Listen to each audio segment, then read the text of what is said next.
Agora para falar o seguinte, não sei se você que está nos assistindo viu uma peça de propaganda feita com a ajuda da IA, que o senador Flávio Bolsonaro aparece sugerindo que o PT pode ser metralhado.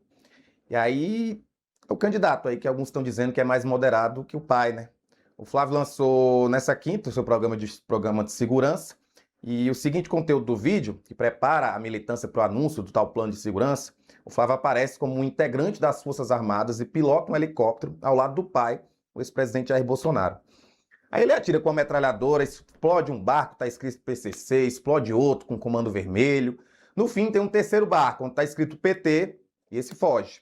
O Flávio escreveu o seguinte aí nas redes sociais para publicar esse conteúdo. Na próxima quinta, vulgo hoje, eu vou dar uma péssima notícia para o Comando Vermelho, para o PCC e para o PT. Me aguardem.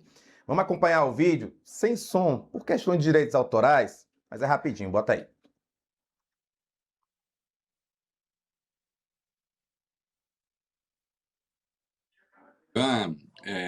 E olha como, veja só, olha o Flávio pilotando, olha a coragem destemido, né? Ao lado de papai que está preso, diga-se de passagem, né? Que já tinha falado, inclusive, em metralhar adversários no passado, né? Olha só, e tal, e aí vai lá, vejam, mimetizando aquilo que os Estados Unidos fizeram ali no Caribe, ali no mar da Venezuela, né?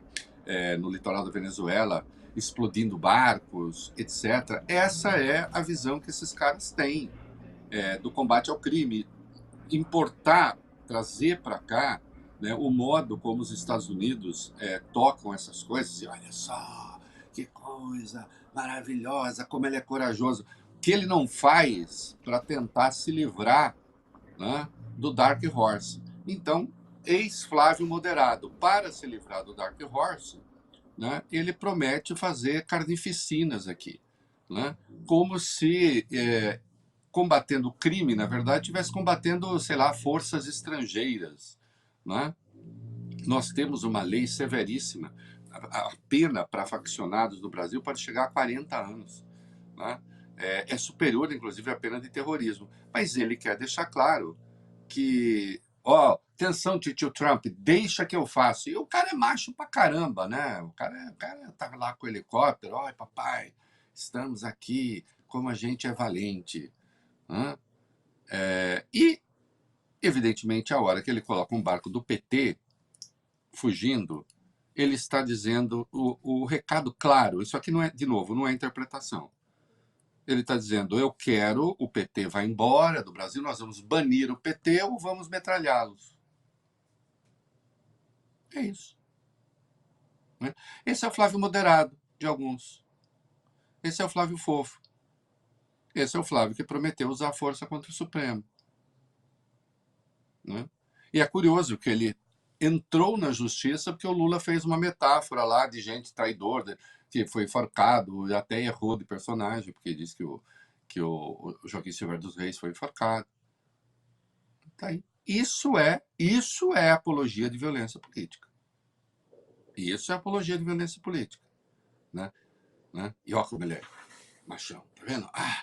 Resolvi o problema. Né? Veja que não tem um barco escrito milícias, né? Isso não. E a milícia, nesse caso, estaria onde? Certamente não levando tiro, talvez dando tiro. Essa é moderação? Já é o novo comando da campanha? Isso já é o Fischer? Já é o novo comando? O novo comando da campanha do Flávio está trazendo esse aporte. É isso? Nem lá dentro a coisa foi muito bem vista. Reinaldo, esse vídeo aí com essa agressividade toda não foi um consenso na campanha não, tá? Os integrantes que são mais identificados com o bolsonarismo tradicional vêm aí como um acerto. A deputada federal Júlia Zanata, por exemplo, que é identificada com o núcleo mais bolsonarista, apoiou essa iniciativa. O líder da oposição na Câmara e integrante do mesmo partido do Flávio, o deputado Cabo Gilberto Silva, também saiu em defesa desse endurecimento do discurso na área de segurança pública. Ele disse o seguinte: sou mais um dos que cobram do Flávio uma postura mais firme contra o crime organizado, porque estou vivendo isso na pele lá no Nordeste. O momento exige isso.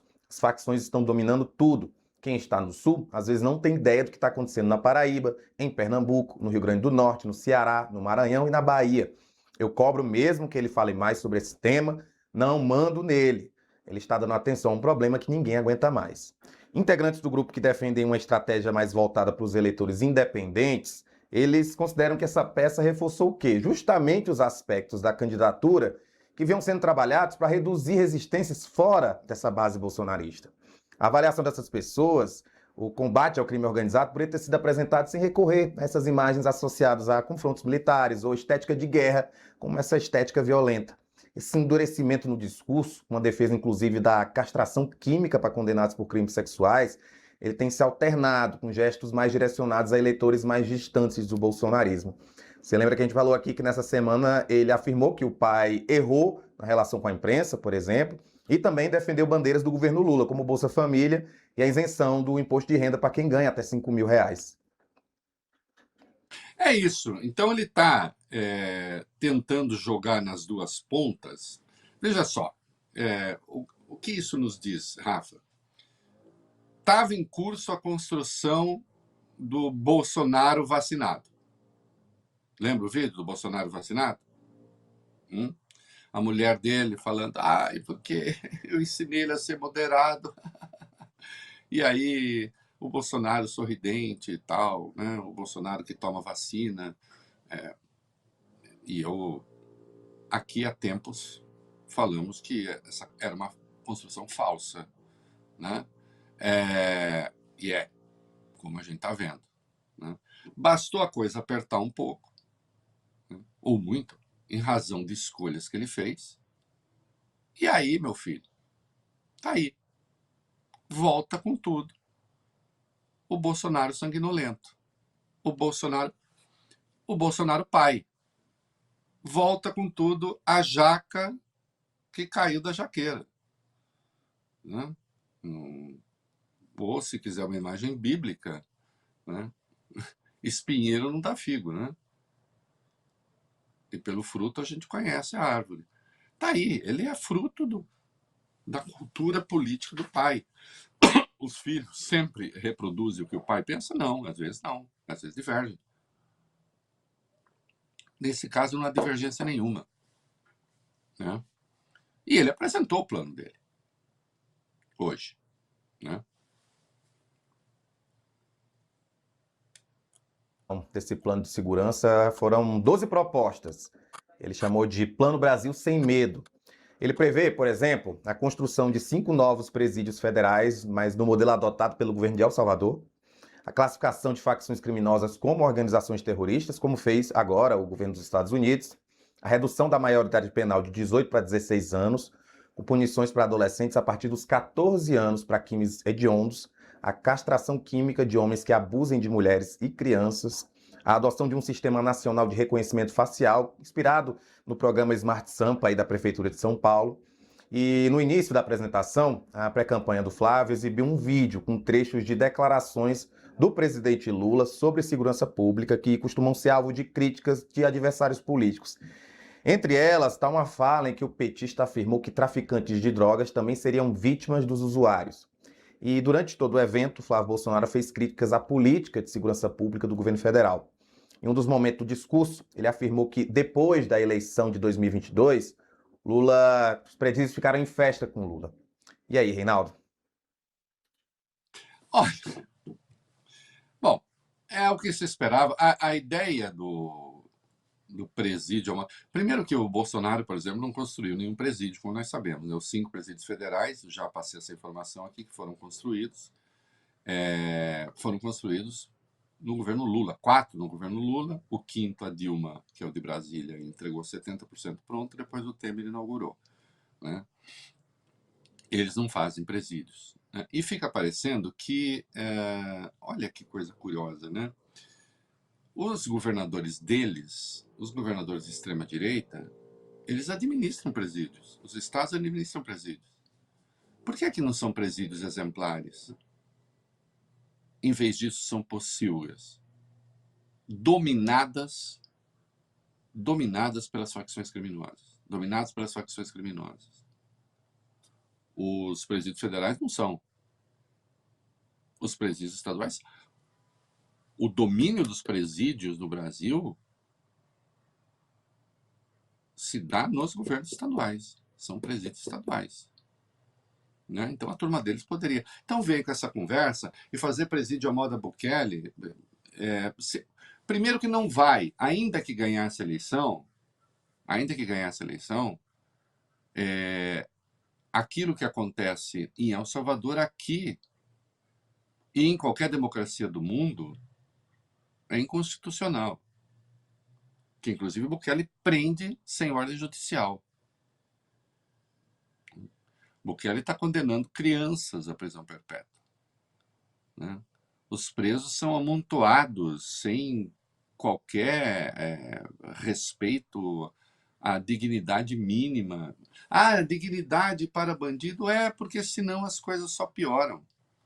Né? E outra, o Brasil não tem 6 milhões de habitantes, como El Salvador, nem tem o tamanho da metade do Rio de Janeiro.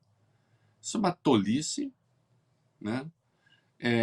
A castração química é outra questão que, se a pessoa não quiser, também no Brasil é inconstitucional. De resto, não resolveria, porque o estupro, muitas vezes, ele decorre do fato de a pessoa ser incapaz de manter uma relação sexual. Não vou entrar em detalhes aqui, porque não se estupra só com pênis. Né? O estupro não está ligado a um impulso sexual, é um troço de uma outra natureza, mesmo que a pessoa seja impotente, né? Pode praticar. Nada disso faz muito sentido, e tem o absurdo aí, que é um absurdo técnico, sobre a maioridade penal. Né? Porque, na verdade, gente que quer soltar golpista, que quer soltar bandido, né? Resolve prender criança. Né? O que o Flávio tem, ele não tem como sair da história do Dark Horse. Né? Então, o que ele faz é apologia da barbárie. E a gente vê, tudo indica, se a campanha já está sob o comando do Fischer, né, a gente vê que se abriu mão de um publicitário bolsonarista, amigo do Flávio, que entendia ser necessário que ele falasse uma linguagem mais moderada, e se contratou um profissional do mercado, que era muito bom em vender cerveja, para produzir a imagem, considerando os valores em curso, de um fascistoide engarrafado.